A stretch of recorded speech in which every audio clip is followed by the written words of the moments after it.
Chapter number 3 और 4 आज try करेंगे कि उसमें जितना हो सकता है उतना ज़्यादा हम उसमें कवर करें। तो दोस्तों, चैप्टर नंबर 3 इलेक्ट्रोकेमिस्ट्री,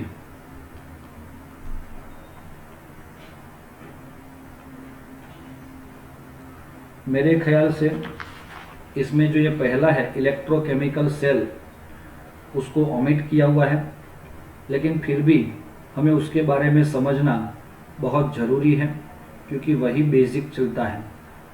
तो दोस्तों, आपको ध्यान में तो रखना ही है। चलो, ये एक सेल मैं ड्रॉ कर रहा हूँ यहाँ पे। ये मैंने कोई एक इलेक्ट्रोड डाला है, ये दूसरा इलेक्ट्रोड है। चलो, ये बीकर ए है और ये बीकर बी है। रेडी? अब बीकर ए और बी के अंदर अगर कोई पूछेगा कि भाई ए के अंदर क्या लिया है आपने सर, तो हम बोलेंगे कि ZnSO4 का सॉल्यूशन, और ये रॉड किसका है? Zn का है। अब बीकर बी में क्या लिया है आपने, तो हम बोलेंगे CuSO4 का सॉल्यूशन, और ये रॉड किस चीज़ का है? कॉपर का है। अगर दोस्तों आपको ये बोला जाएगा कि यहाँ पे आपने बैटरी नहीं, एमीटर ज्वाइन किया है, जिससे आपको पता चले कि कितना इलेक्ट्रॉन वगैरह इलेक्ट्रिसिटी प्रोड्यूस होके इसमें से कवर होती है, तो इसीलिए आपने इसको ड्रॉ किया हुआ है।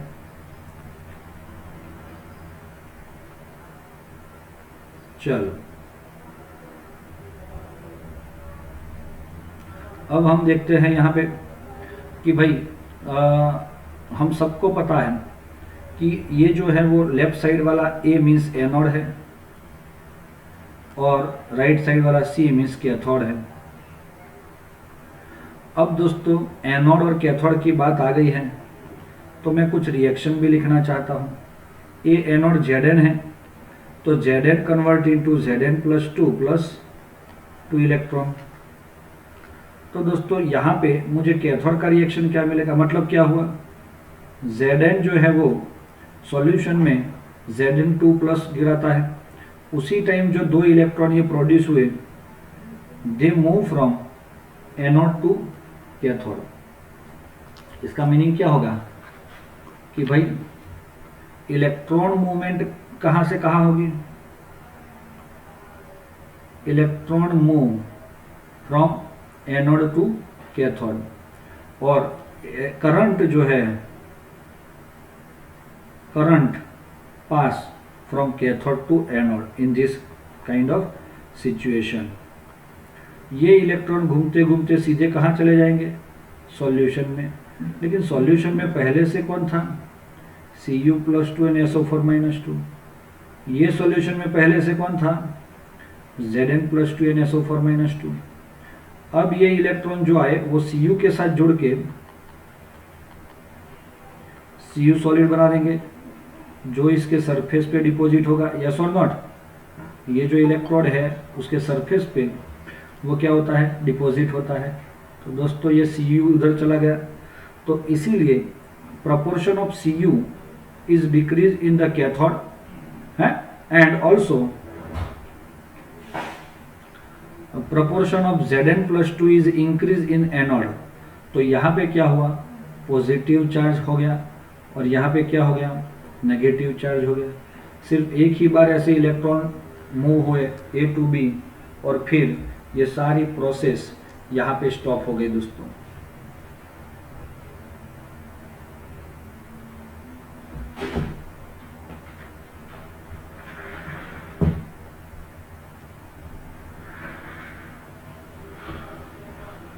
अब आपको ये बता रहा हूं मैं कि यहाँ पे ये जो Zn में से Zn+2 बना और Cu+2 में से Cu बन गया, तो इसमें से आपको यहाँ पे न्यूट्रलिटी क्या हो गई? जो न्यूट्रल था ना सॉल्यूशन, वो चेंज हो गई, इसीलिए वो पॉजिटिव और नेगेटिव हो गया, तो ये रिएक्शन स्टॉप हो जाएगी।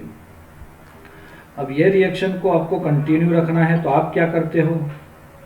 यस दोस्तों, अगर हम ये रिएक्शन को कंटिन्यू रखते हैं तो हमें इसके नीचे और इसके नीचे क्या करना होगा, यस कॉटन बीड डालना होगा।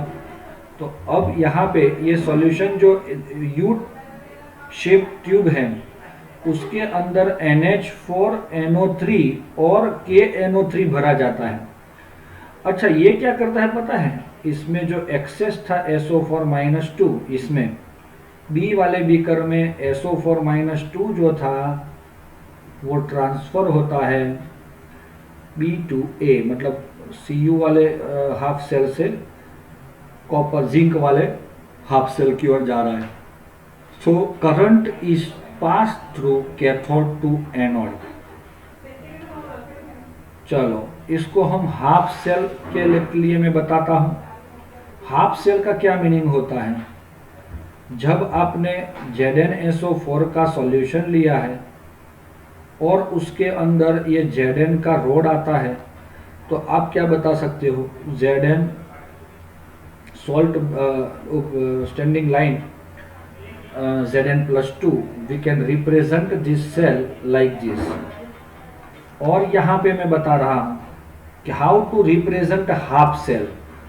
सिमिलरली अगर मैंने यहाँ पे ये सॉल्यूशन CuSO4 का लिया है और ये Cu का रोड उसमें डाला है, तो we can represent this half cell like this,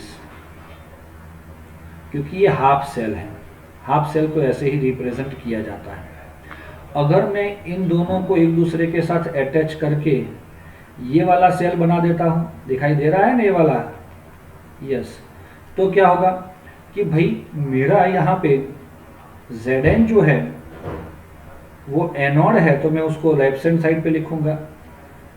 बीच में ये दो स्टैंडिंग लाइन जो है उसको सॉल्ट ब्रिज बोला जाता है, और लास्ट में Cu एंड Cu, तो Cu यहाँ पे +2 लिख रहा हो और यहाँ पे Cu लिख रहा हो। सर हम तो यहाँ पे पहले Cu और Cu+2 लिखते थे। This is the representation of half cell and here this is called representation of the cell. ये आपका एनोड है और यहाँ पे ये कैथोड है। तो कैथोड में क्या होता है, रिडक्शन तो हमें दिखाना है, +2 में से 0 होना। एनोड में ऑक्सीडेशन तो दिखाना है, 0 में से +2 होना। तो इसीलिए this is your cell representation. दूसरी चीज़, ये जब भी लिखते हैं तो इसके नीचे ऐसे सॉलिड आयन होता है, तो एक्वायस है सॉलिड। अगर ये जो Zn+2 है उसका कंसंट्रेशन, मतलब ZnSO4 का concentration, if we put here 1 molar and also the concentration of Cu+2 is 1 molar and temperature is 298 Kelvin, so it is called a standard cell। ये स्टैंडर्ड सेल क्यों बोलते हो, कंसंट्रेशन 1 मोलर। अगर pressure कुछ gaseous कुछ होते हैं, अगर उसका प्रेशर 1 बार है एंड टाइम जो है टेम्परेचर है 298 kelvin, the system, the cell which contains this kind of conditions, it is called a standard cell. दोस्तों अगर ये स्टैंडर्ड सेल है तो we can find standard cell potential. मतलब क्या, इज इक्वल टू E0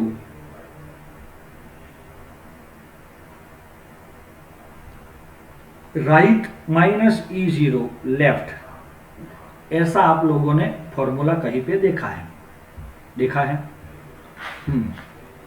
तो दोस्तों अगर यही फॉर्मूला मैं आपको बताता हूं, E0 cell is equal to E0 right minus E0 left, तो दोस्तों आप लोग क्या बोलोगे मुझे बताओ।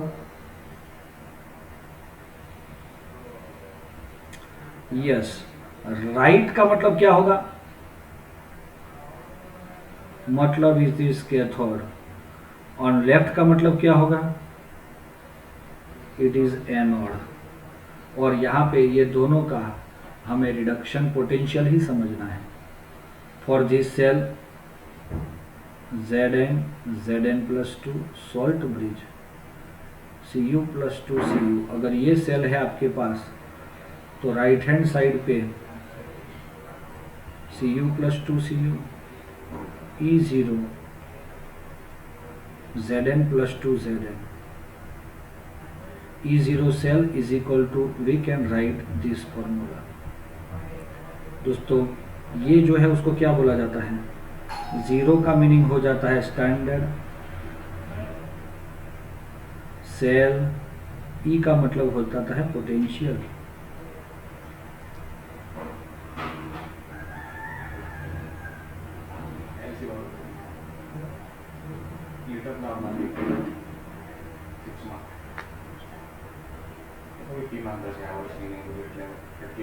तो मान लो तो તમારે જોવાનું છે, એ પતાવવાનું એ તો યાર તમારે સોલ્વ કરવાનું, આપણે કંઈ ન કરીએ।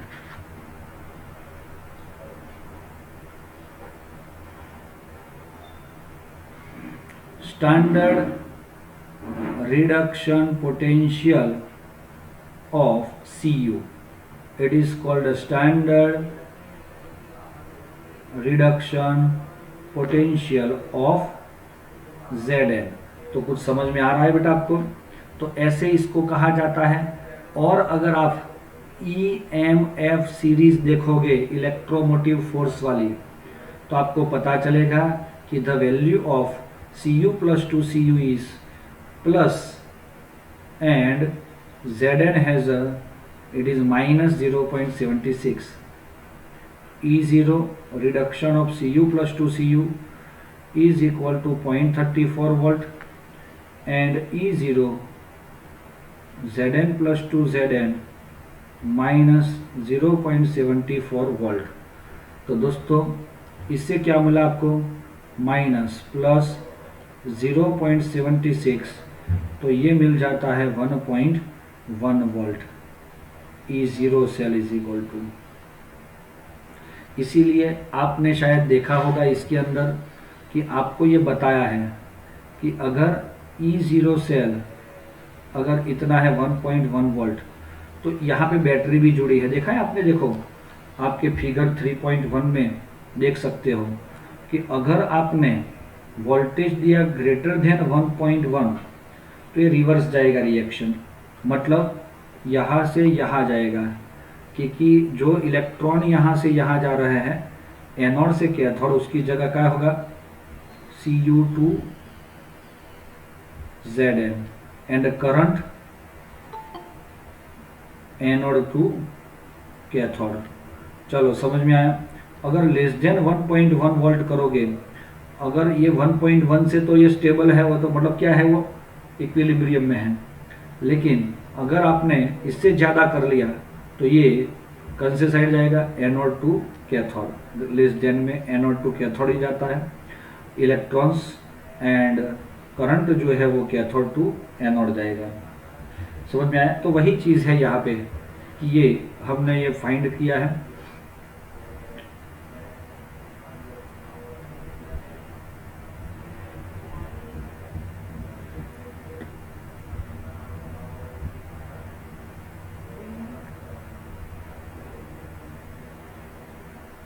दोस्तों समझ में आ रहा है? यस। तो ऐसे हमें इसको हाफ सेल के अकॉर्डिंग और टोटल सेल पोटेंशियल हम फाइंड कर सकते हैं। अगर ये हमारा नॉन स्टैंडर्ड सेल होता है, अब नॉन स्टैंडर्ड मतलब कैसा, तो उसकी जो कंडीशन है कि कंसंट्रेशन जो है वो is not equal to 1 molar है, pressure is not equal to 1 bar, temperature is not equal to 298। इसमें से कोई एक कंडीशन भी अगर मिल जाती है तो उसको हम कैसा बोलेंगे, नॉन स्टैंडर्ड सेल। उसका पोटेंशियल है E Cu plus 2 Cu minus E Zn plus 2 Zn, मतलब E right minus E left. ऐसा हम लिख सकते हैं दोस्तों। कुछ समझ में आया दोस्तों कि हम उसको ऐसे तरीके से लिख सकते हैं।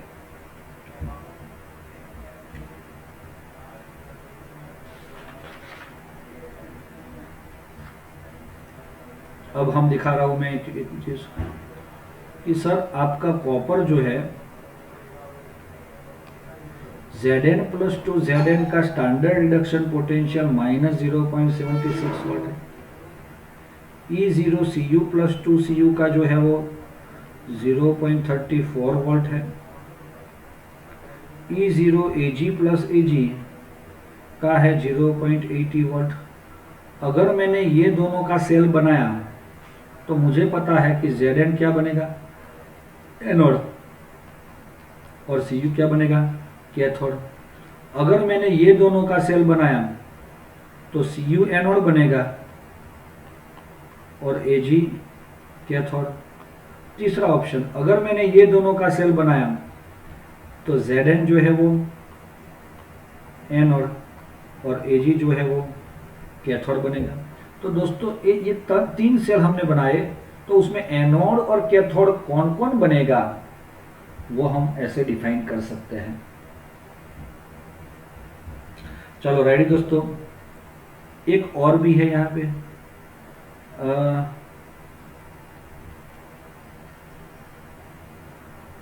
Standard hydrogen half cell.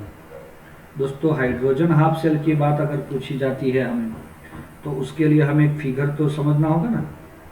Yes, तो वो फिगर क्या है आप देख सकते हो। सबसे पहले हमने एक बीकर लिया है, उसमें 1 मोलर HCl डाला है। अब उसमें ऐसे एक ट्यूब को उल्टा किया है और ऐसा ट्यूब के अंदर हमने एक रोड डाल के उसके नीचे हमने प्लेटिनम की प्लेट लगाई है। ये पाइप के अंदर हम H2 गैस पास कर रहे हैं जिसका प्रेशर कितना है 1 बार है। समझ में आ रहा है। अब वो H2 गैस यहाँ से पास हो रहा है which is touching with the platinum and from the solution it will passing. Now what happened? We can write it is platinum, it is a inert electrode. Electrode के टाइप आते हैं inert, gaseous and active. तो ये एक gaseous electrode है, लेकिन उसके साथ गैसियस में गैस H2 गैस तो कोई इलेक्ट्रोड नहीं बना सकता, तो उसके साथ प्लेटिनम लिया जाता है, उसके सरफेस पे H2 पास किया जाता है और बाद में वो सॉल्यूशन में H प्लस होता है, उसके साथ मर्ज होके वो एक रिएक्शन एक हाफ सेल बन गया, दैट इज कॉल्ड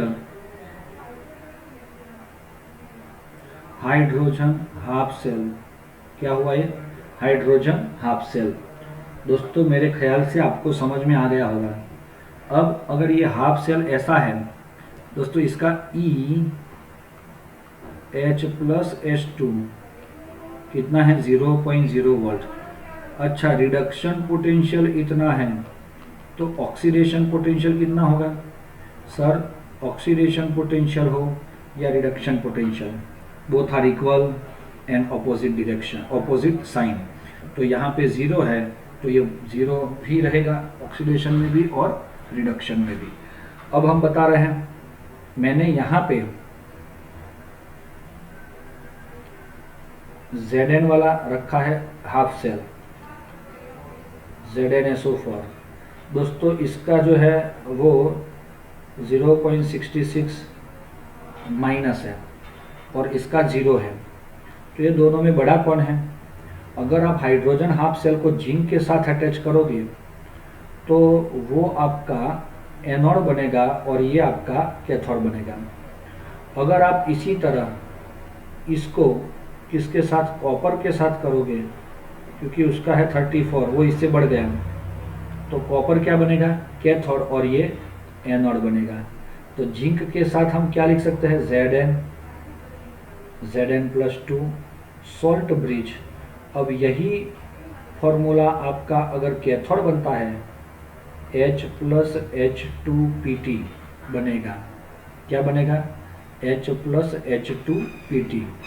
अगर ये प्लेटिनम H2H प्लस है, क्योंकि यहाँ पे आपने देखा कॉपर वाले में salt bridge Cu plus 2Cu, ये ऐसे लिखा जाता है। कुछ समझ में आ रहा है दोस्तों? और इससे तो हमें ये भी पता चलता है, अगर हम इसका पोटेंशियल नहीं जानते जिंक का या कॉपर का, तो उसको हमने ये हाइड्रोजन हाफ सेल के साथ जोड़ दिया और फिर जो पोटेंशियल मिलता है, और हाइड्रोजन का तो जीरो है, तो हम जिसको नहीं जानते ऐसे जो ऐसा भी अगर कोई हमारे पास हाफ सेल आता है तो उसका भी हम पोटेंशियल इससे फाइंड कर सकते हैं। These are the uses. दोस्तों समझ में आया? यस। अगर हम ऐसा सोचे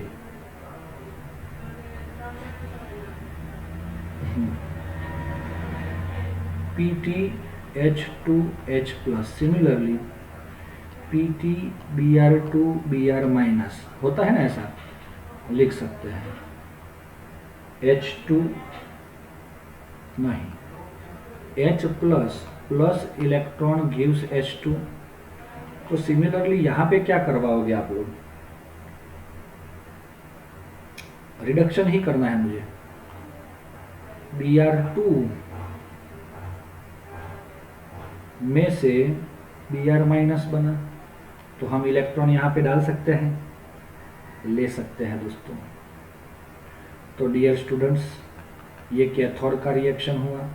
अगर इसको भी कैथोड का बनाना है तो यहाँ पे ये माइनस है और ये माइनस है, तो ये कभी न्यूट्रल नहीं हो पाएगा। इसे Br2 के साथ इलेक्ट्रॉन लेफ्ट हैंड साइड पे आके वो Br माइनस बनाता है। तो आप जब भी देखो तो ये Br2 वाला जो रिएक्शन है उसके अंदर आपको ऑक्सीडेशन करना है कि रिडक्शन करना है, उसके अकॉर्डिंग ही आपको जाना है। रेडी? आगे देखते हैं हम। आपने EMF सीरीज देखी है? यस, EMF सीरीज में H प्लस H2 का वैल्यू 0.0 वोल्ट है। इसके ऊपर जाओगे तो सब क्या होंगे? पॉजिटिव, और इसके नीचे आओगे तो सब नेगेटिव होंगे। दोस्तों आपने एक सुना है, reduction potential is proportional to reducing agent 1 reducing agent, क्योंकि रिडक्शन पोटेंशियल यहाँ से कम हो रहा है ना, तो रिड्यूसिंग एजेंट टेंडेंसी इंक्रीज हो रही है। Is proportional to oxidizing agent, तो वो ऊपर से नीचे से ऊपर जाओगे तो ऑक्सीडाइजिंग एजेंट टेंडेंसी इंक्रीज हो रही है। अब दूसरी चीज, अगर इतना हो गया है, ओके, अगर ये इतना हो गया है तो हम क्या बोल सकते हैं? It is strong reducing agent और they are weak reducing agent. तो इतना आपको MCQ के अंदर आ सकता है। मैं बता रहा हूं, 2 इलेक्ट्रोड अगर आप मिक्स कर रहे हो तो एबो जो होगा ऊपर वाला एक्ट एज कैथोड, ऊपर जो है वो हम ऑलवेज क्या बनेगा? कैथोड, और जो बिलो है उसके नीचे वाला एक्ट एज एनोड। तो दोस्तों आपको ये पता चल गया एनोड और कैथोड क्या होता है। रेडी? चलो फिर, तो इसे आपको ध्यान में रखना है। दूसरी चीज, जो बिलो है, बिलोस मेटल कैन रिप्लेस एबो आयन फ्रॉम इट्स सॉल्यूशन। क्या मीनिंग हुआ? अगर ये जिंक है तो Cu+2 के आयन को रिप्लेस कर सकता है, लेकिन ऊपर वाला कभी नीचे वाले को रिप्लेस नहीं कर सकता। तो ये चीज़ भी आप लोगों को ध्यान में रखना चाहिए। अब आया है आपका बहुत ही फेवरेट नर्स्ट इक्वेशन। दोस्तों IMP भी है ये। नर्स्ट इक्वेशन किसके लिए है तो हम बता देते हैं। यहाँ पे जो स्पेसिफिकली दिया नहीं है कि ऐसा वर्ड लिखा है, in every condition that is not true कि टेम्परेचर 298 लोगे, कंसंट्रेशन 1 मोलर लोगे, या प्रेशर है गैसियस का तो 1 बार लोगे, ऐसा सब जगह पे सिमिलर नहीं मिलता, तो कभी कभी चेंज भी होता है। तो that is kind of potential for non standard cell. Potential तो करना है किसके लिए, नॉन स्टैंडर्ड सेल के लिए ही करना है हमें। चलो इसके लिए हम एक फॉर्मूला ले रहे हैं M+N, N electron M solid.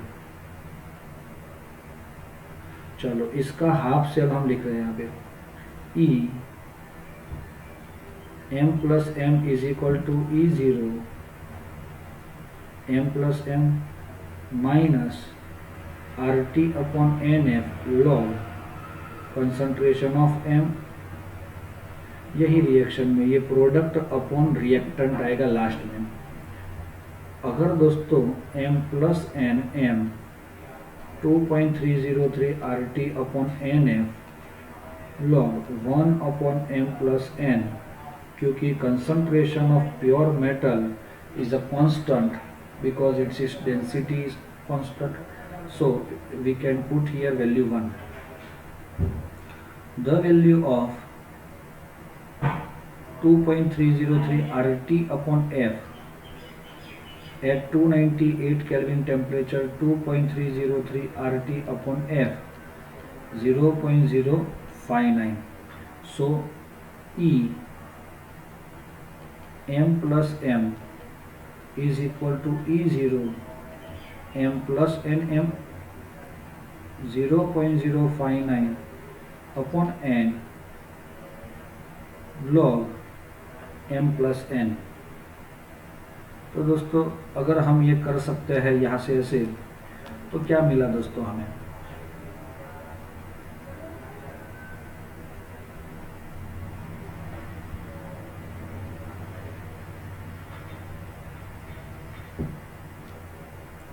कुछ समझ में आ रहा है? तो इससे आपको ये पता चल जाना चाहिए कि अगर आप लोग ये Zn+2 Zn ले रहे हो तो E0 Zn+2 Zn 0.059 upon N log 1 upon Zn+2। अगर आप Cu+2 Cu लेना चाहते हो तो E0 Cu+2 Cu 0.059 upon N log Cu+2। तो दोस्तों ये जो आपके इक्वेशंस है 1 और 2, उसको आपने इसके अंदर रखना है। E cell is equal to E Zn+2 Cu+2 Cu, no sorry Cu और Zn।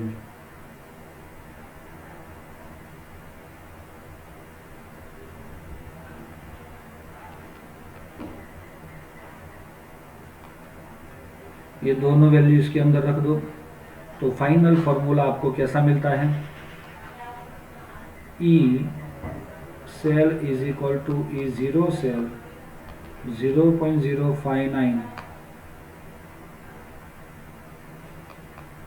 Upon N log Zn+2 upon Cu+2। चलो N का वैल्यू क्या होगा 2। तो दोस्तों आपको ये ननर्स्ट का इक्वेशन समझना है, ध्यान में रखना है। तो क्लियर है दोस्तों? तो ये करोगे तो ज़्यादा मज़ा आ जाएगा। This is the E0 cell, उसको कैसे फाइंड किया जाता है। ये N का वैल्यू इलेक्ट्रॉनिक कन्फिगर आपको रिएक्शन लिख के पता चलेगा। ये E0 सेल जो है वो फाइंड करना होता है। E सेल जो है वो E cell is equal to cathode minus anode करना होता है।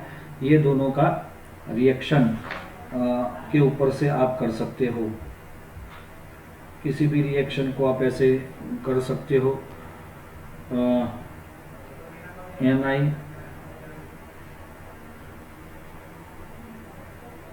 Plus 2Ag plus aqueous, Na plus 2 aqueous, 2Ag solid, तो ई सेल बराबर E zero cell minus 0.059 upon N log concentration of Na plus 2 upon concentration of Ag plus का square. तो આવી રીતે આપણને મળે છે। हाँ क्या ना भाई, मिल जाएगा ऐसे। अब हमें इक्विलिब्रियम कांस्टेंट अगर फाइंड करना है तो उसके अंदर ये ज़ीरो लेना होता है, और कोई भी आपका जो ये मिल रहा है ना, ये और ये सब को आपको क्या करना है, इज इक्वल टू के सी ले लेना है। तो फॉर्मूला क्या हो गया, E zero cell minus 0.059 upon N log K C. तो ऐसे के सी आप फाइंड कर सकते हो। एन का वैल्यू एनोड और कैथोड की रिएक्शन के दौरान जो इलेक्ट्रॉन मिलते हैं, अगर 2 है तो एन का वैल्यू 2, 1 है तो 1 लिख के आप फाइनल आंसर गेन कर सकते हो। आपके एग्जाम्पल भी बहुत इम्पोर्टेंट है इसके लिए। उसके बाद आगे जा रहे हैं 3.3.2। क्या समझा रहा है 3.3.2, delta G is equal to minus N F E cell. अगर मैंने इसको स्टैंडर्ड लिया है तो ये स्टैंडर्ड हो जाएगा, नॉन स्टैंडर्ड लिया है तो नॉन स्टैंडर्ड हो जाएगा। डेनियल सेल का इक्वेशन लिखा, एन का वैल्यू 2 लिखा, तो मुझे यही वैल्यू ऐसे मिला। डेनियल सेल की इक्वेशन को 2 से मल्टीप्लाई किया तो 4Fe0 सेल। तो यस, यहाँ पे इलेक्ट्रॉन बदल जाते हैं, इलेक्ट्रॉन बदलेंगे तो एन का वैल्यू बदलेगा। एफ है वो फैराडे कांस्टेंट है 96,487 coulomb into mole inverse, that is the unit of this value. And also relation between delta G0 RT ln Kc means what?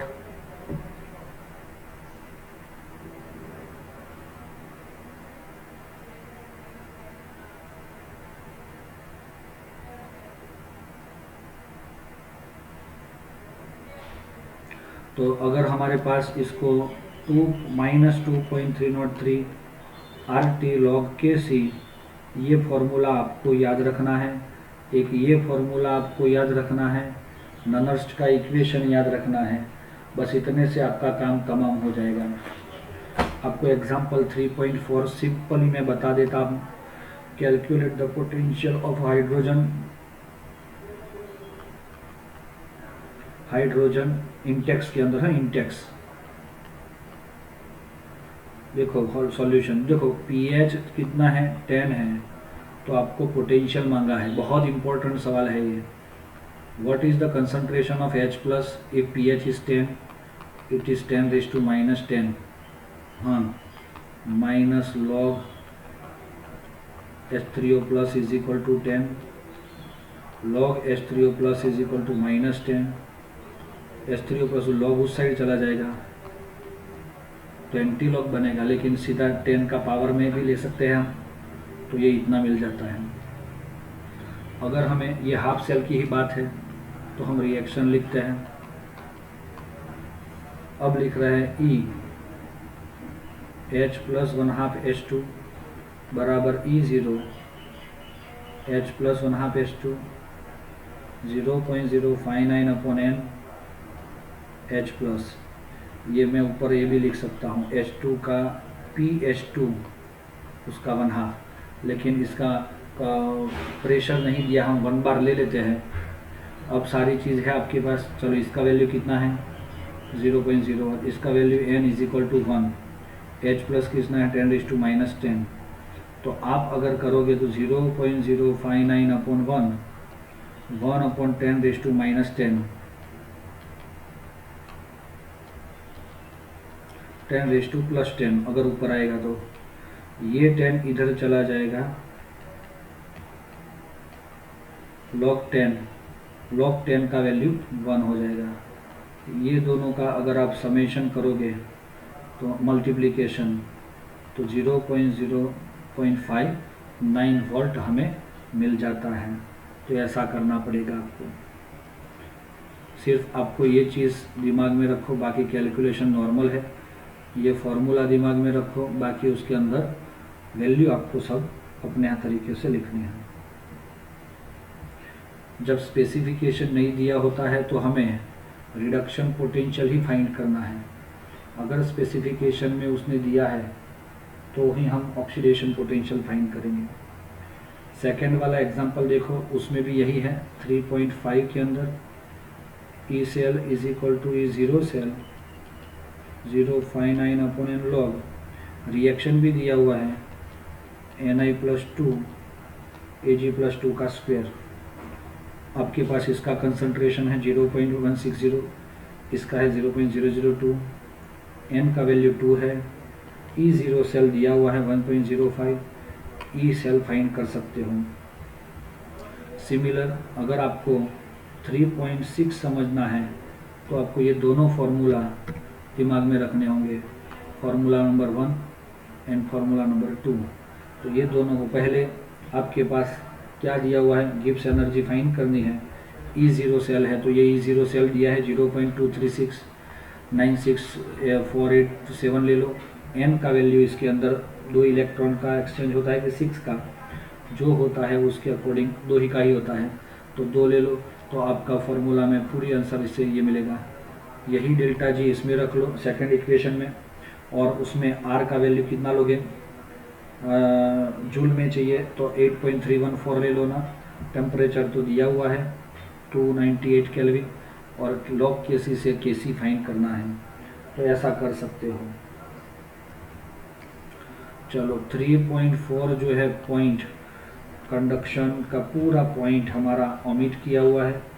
देखो उसमें measurement of conductivity of ionic solution also omitted, and also this examples 3.4, 3.5 and variation in the conductivity and molar conductivity भी omit किया हुआ है। आगे देख रहे हैं कोहलरोश भी ओमिट किया हुआ है। समझ में आया? लेकिन मैं आपको सिर्फ इतना कहूँगा कि आप लोग प्लीज़ करके 3.7, 8 और 9 के एग्जाम्पल को तो कर लेना, लेकिन जिसको नीट JEE वाला गुजसेट का एग्ज़ाम देना है उसके लिए सारी चीज़ इम्पोर्टेंट है। हाँ, एग्जाम्पल तो आपको खुद ही करने पड़ेंगे जो हमने करवा लिए है ऑलरेडी, लेकिन उसके फॉर्मूला वगैरह थियरी में कुछ भी नहीं आएगा। हाँ, इतना आप लोग ध्यान में रखना।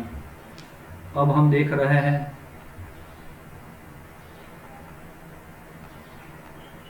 Electrolytic cell. इलेक्ट्रोलिटिक सेल और इलेक्ट्रोलिसिस क्या होता है, चलो मैं बताता हूँ दोस्तों।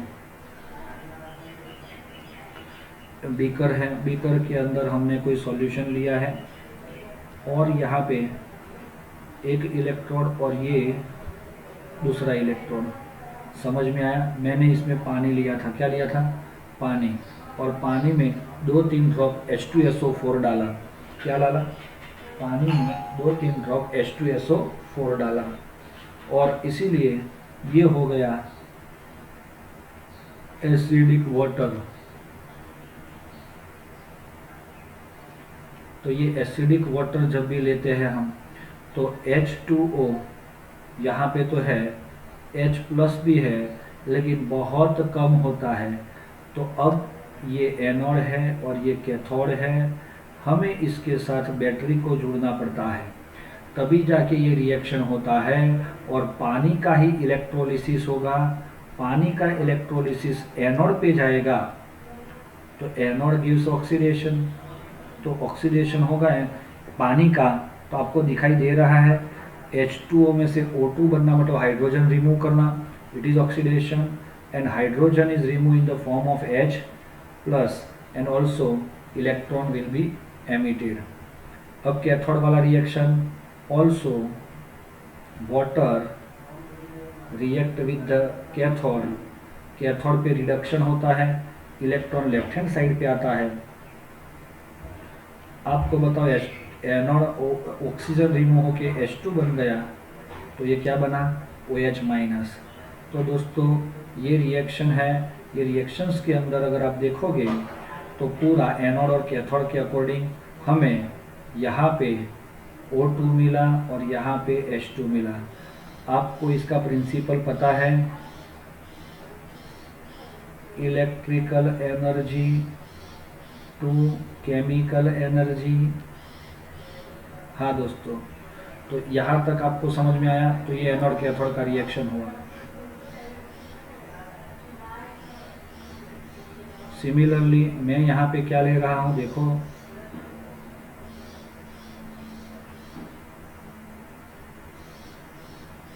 Aqueous NaCl।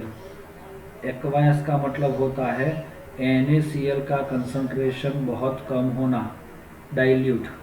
तो तब जाके भी एनोड और कैथोड पे पानी का ही ऑक्सीडेशन और पानी का ही रिडक्शन होता है।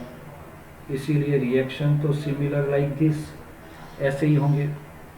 तीसरा बीकर हमारे पास है,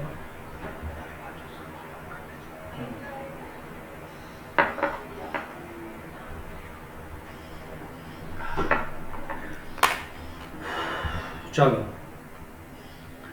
हमने तीसरा भी कर लिया। उसके अंदर मैंने ये एक इलेक्ट्रोड डाला है और ये दूसरा इलेक्ट्रोड है, बैटरी के साथ जुड़ दिया है, A, B और C।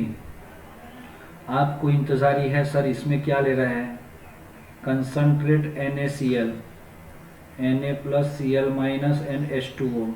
तो दोस्तों कंसंट्रेट NaCl के अंदर Cl माइनस जो होता है उसका प्रोपोर्शन पानी से ज़्यादा है, उसका ऑक्सीडेशन पोटेंशियल भी ज़्यादा है पानी से, इसीलिए it is convert into Cl2। तो एनोड पे Cl2 कैसे मिला, Cl minus goes to Cl2 plus electron, और कैथोड पे Na जाना चाहिए, उसकी जगह कौन चला जाता है, पानी। तो पानी वाला ही आपको क्या मिलता है, H2 गैस मिलता है। चलो दोस्तों समझ में आया।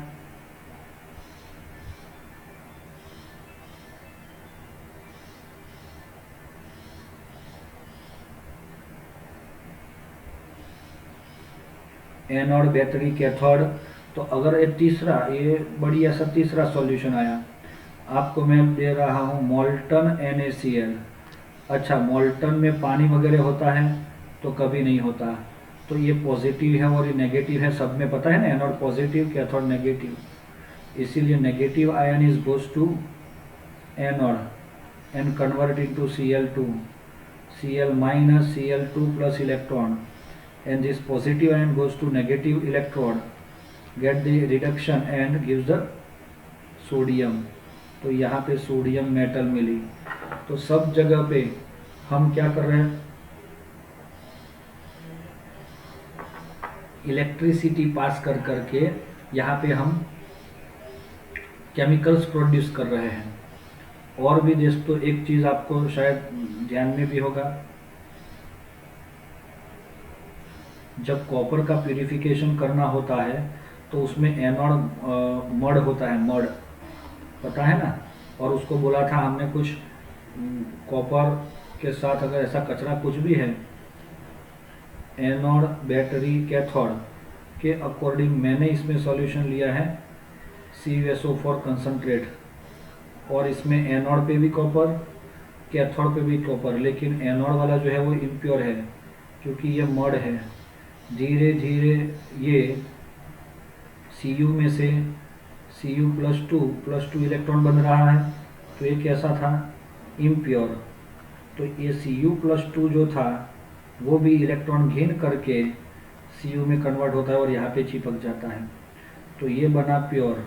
तो दोस्तों इम्प्योर कॉपर में से Cu+2 बनना और वही Cu+2 वापस प्योर कॉपर पे जाके चिपक जाना। यहाँ पे नीचे जो मिल रहा है that is called anode mud. Platinum, चांदी एंड गोल्ड जैसी सस्ती धातु इसके अंदर मेटल मिलती है हमें। चलो मतलब ये सिर्फ मैंने ये समझाया आपको, इलेक्ट्रोकेमिकल सेल में ऐसे ऐसे रिएक्शन होके प्रोडक्ट मिलते हैं, प्यूरिफिकेशन भी होता है। फेराडे, माइकल फेराडे के लॉस है, उसमें फर्स्ट लॉ क्या बता रहा है पता है, W is proportional to Q। यहाँ पे ये प्रोडक्ट कितनी मिलेगी, ये हाइड्रोजन गैस और ऑक्सीजन गैस कितना मिलेगा, it is depended on Q, और इसीलिए W is proportional to Q, it is a first law. समझ में आया? सेकेंड लॉ क्या है वो मैं आप यहाँ पे बता रहा हूँ आपको। सेकेंड लॉ के लिए वो ये बता रहा है कि डिफरेंट आपके पास इलेक्ट्रोड है और वो सारे इलेक्ट्रोड को आप सीरीज में अटैच करते हो। किस में? सीरीज में। 3 सेल है हमारे पास, इसमें NaCl लिया मोल्टन, इसमें MgCl2 लिया मोल्टन, इसमें AlCl3 लिया मोल्टन। बैटरी सॉरी, ये ऐसा नहीं चलेगा इधर।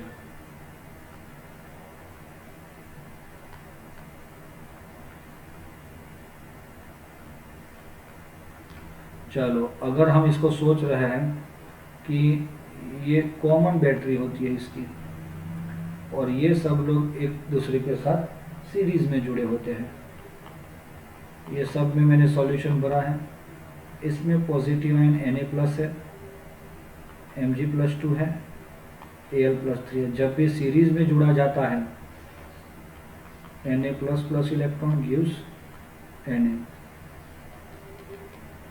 Mg+2 2 electron gives Mg, Al+3 electron gives Al। What happen दोस्तों, this electron shows the value of Q, क्योंकि ये कितने कूलम पास किया है उसके अकॉर्डिंग ये E समझाएगा आपको। लेकिन यहाँ पे आपको पता है कि सीरीज में अटैच किया है सेकंड लॉ, तो हम बता सकते हैं कि Na++ इलेक्ट्रॉन गिव्स Na, ऐसे ही Mg+2+ इलेक्ट्रॉन गिव्स Mg, ऐसे ही Al+3+ इलेक्ट्रॉन गिव्स Al। लेकिन ये एक 1 मिलेगा, यहाँ पे 1/2 मोल Mg मिलेंगे, +3 है ना, तो ये 1/3 मिलेंगे। अगर कोई पूछेगा कि what is the ratio of proportion of Mg, Na, Mg and Al, तो सर इट इज 1:1/2:1/3। 6 अगर एलसीएम ले लेते हैं तो 6:2:3:2, दिस इज द प्रपोर्शन। अगर हमने एल्यूमिनियम के 2 मोल मिलेंगे तो उस टाइम सोडियम के कितने मिलेंगे, 6 मोल मिलेंगे, और Mg के 3 मोल मिलेंगे। समझ में आया? तो ऐसे हम इसको कर सकते हैं, क्लियरेंस कर सकते हैं। इसमें हमारा फॉर्मूला Q = IT लेना है, आया ना? हमें पता है, हमें अगर W दिया है, W से हमें क्या मिलेंगे, मोल, और मोल से Q, यस और नॉट, और Q से I और T। अगर Q दिया है तो आप क्या कर सकते हो, Q से मोल और मोल से W, और वॉल्यूम, देखो वॉल्यूम दिया है तो भी वॉल्यूम में से मोल, मोल से Q, Q से I और T फाइंड कर सकते हैं। तो एग्जाम्पल के लिए इतनी ही चीज़ आप लोगों को ध्यान में रखनी है। जो रास्ते से आए हो, W और volume of the product, first of all convert into moles and then it convert into Q। This Q give you I and T। अगर I एंड T है तो आपको Q मिलेगा, Q से मोल और मोल से W और वॉल्यूम मिल जाएगा।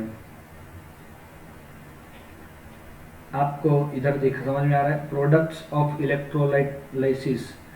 तो ये सारी चीज़ मैंने यहाँ पे जो बताई ना, ये जो बताया है उसी के अंदर ही ये पूरा टॉपिक इन्वॉल्व हो जाता है। आपको सेल का पोटेंशियल भी दिखाया, रिडक्शन Na का H के साथ। तो इसीलिए किसका रिडक्शन ऑक्सीडेशन होता है, पानी का होता है कि नहीं होता है, वो समझाया है दोस्तों। बैटरीज की बात आती है, अच्छा हम एग्जांपल में सिर्फ हाईलाइट बता देता हूँ आपको इन टेक्स्ट वाले, कि भाई करंट अटला एम्पियर, मतलब I = 0.5 एम्पियर। फास्ट लिखूंगा मैं, वायर फॉर 2 आवर्स, 2 × 3600 सेकेंड्स, એટલે इतने सेकंड हो जाएंगे। suggest how many electron would be flow through wire. तो Q is equal to IT 0.5 into 72 3600 second, नहीं कूलम। तो दोस्तों आपको पता है NE, Q is equal to NE है, तो N is equal to Q by E, number of electron है ये। तो 360 अपॉन E का वैल्यू कितना होता है 1.6 कुछ है 602 इंटू 10⁻⁻19। तो ये जो आंसर आएगा उतने इलेक्ट्रॉन, अगर इतना एम्पियर इतने घंटे पसार किया जाएगा बैटरी में से चार्ज, तो हमें इतने इलेक्ट्रॉन मिल जाएंगे। तो ये सिंपल है।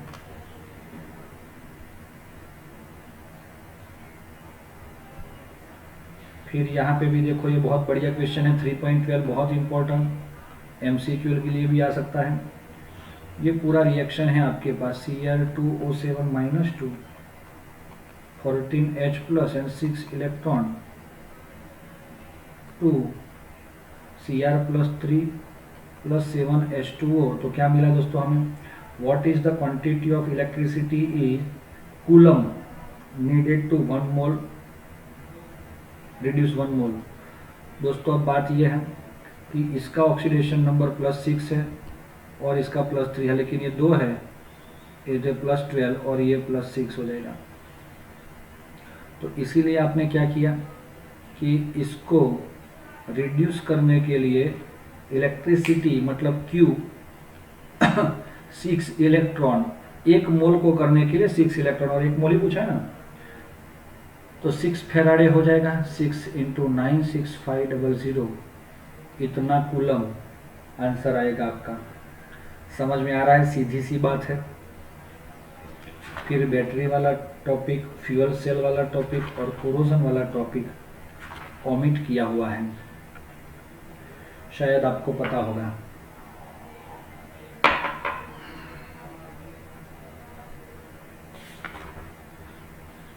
चलो चैप्टर 4 देखते हैं, जितना हो सकता है उतना। केमिकल काइनेटिक्स के अंदर सबसे पहले 4.1 वाला टॉपिक जो है, उसमें आपको ये बताया है कि कोई रिएक्शन R में से P बन रहा है, तो इसके ग्राफ अगर आप प्लॉट करोगे तो ये ग्राफ किसका है, concentration versus time, it is product, क्योंकि जैसे जैसे टाइम पास हो रहा है वैसे वैसे प्रोडक्ट इनिशियली 0 थी, इंक्रीज हो रही है। और ये कौन है, रिएक्टेंट। समझ में आ रहा है। कोई स्पेसिफिक 2 टाइम का अगर हम उसका कंसंट्रेशन मेजर करेंगे तो ये कंसंट्रेशन के अकॉर्डिंग यहाँ पे टाइम भी हमें अलग अलग मिलेगा ना। तो इसीलिए अगर रेट अगर मेजर करना है R एवरेज, तो -ΔR/ΔT और +ΔR/ΔT which is the slope of this both graph. Okay दोस्तों, अगर हम इंस्टेंट किसी स्पेसिफिक टाइम का मेजर करते हैं, क्योंकि रिएक्शन जैसे जैसे पास हो रही है वैसे वैसे उसका रेट धीरे धीरे कम भी हो रहा है। ये नेगेटिव क्यों है, क्योंकि रिएक्टेंट का जो प्रोपोर्शन है वो ऑलवेज डिक्रीज होता है और प्रोडक्ट ऑलवेज इंक्रीज होता है। -dR/dt is equal two plus dP, हाँ dR नहीं dP/dt लिख सकते हैं हम। तो ये सिर्फ मैंने फॉर्मूला दिखाया है, ये दोनों एग्जाम्पल के लिए भी उतने इम्पोर्टेंट है, थियरी के लिए भी इम्पोर्टेंट है। ओके दोस्तों, आपको आता ही है, इजी है, लेकिन ये सिर्फ मैंने आपको हाइलाइट्स दे दिया। फिर आगे अगर देखोगे तो आपको किसी रिएक्शन की बात करी जाती है, Hg plus Cl2 gives HgCl2 minus delta Hg upon delta T, R average is equal to minus delta Cl2 by delta T plus D HgCl2 by delta T। ये है क्या, एवरेज।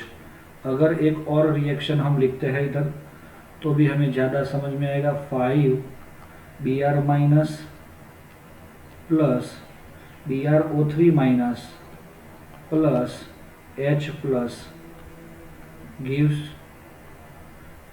3Br2 plus 3H2O। दोस्तों इसका rate क्या होगा? -1/5 dBr minus upon dt -1 dBrO3 minus dt, और ये 6H plus है तो -1/6 dH plus upon delta T is equal two plus 1/3 Br2 upon delta T plus 1/3 delta H2O upon delta T। तो ये ऐसे हमें लिखना है। प्लस माइनस कब आता है समझ में आ रहा है आपको? तो ये एक ही एग्जांपल देके मैं आपको समझा दिया हूँ। A plus B gives C plus D, N1 mole of A, N2 mole of B, N3 mole of C। ये सारी चीज़ MCQ में आएगी। वो थियरी का पहला है वो, बाकी सब MCQ। According to rate law, rate is equal to K into A⁻x B⁻y। x is equal to order of the reaction, है ना, बेस्ड ऑन A।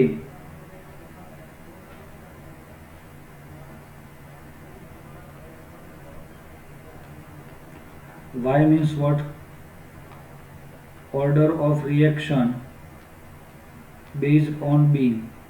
तो दोस्तों ये x और y की जो बात है उसको अगर हम समझते हैं, x plus y is equal to total order of reaction.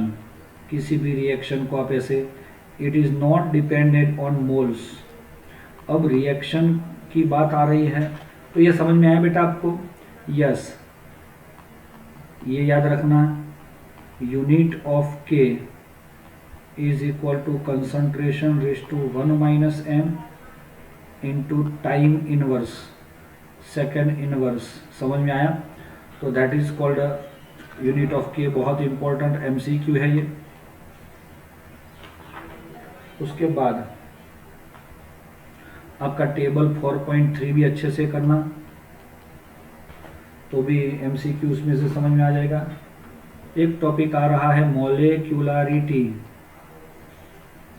सबके डेफिनेशन है। NH4NO2 को लेगो तो 2H2O, लेकिन एक ही मोलेक्यूलर है, इसीलिए इसको क्या बोला जाता है? Reactant occurring in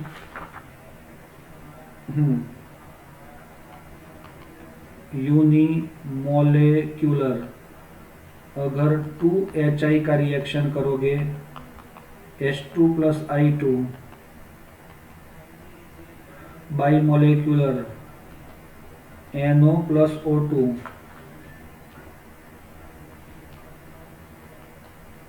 2 mole 1 mole 2 and 3 trimolecular. तो ये एग्जाम्पल आप लोग याद रखोगे। दूसरी चीज़ दोस्तों, रिएक्शंस जो है वो 2 तरह के होते हैं। प्राइमरी या तो एलिमेंट्री भी बोला जाता है इसको, एलिमेंट्री और कॉम्प्लेक्स। एलिमेंट्री मतलब no steps, only single step. More than 1 step. दूसरी चीज, mole of reactant are called order of reaction. Mole of slow step reactant are called order of reaction. तो ये बहुत ही बढ़िया थिंग हो जाएगी दोस्तों ये। और किसी का भी रेट जो है वो आप कैसे फाइंड कर सकते हो, रेट जो है वो हम कैसे फाइंड कर सकते हैं दोस्तों? Yes, practically, experimentally. मोलिकुलरिटी जो है वो हम सीधा देख के बोल सकते हैं। इससे ये 2 है इसीलिए डाई बाय 3 है। इसमें एक ही है इसीलिए ये यूनिमोलिकुलर बनेगा। क्लियर? अभी हम जो 4th चैप्टर के अंदर बाकी का जो टॉपिक है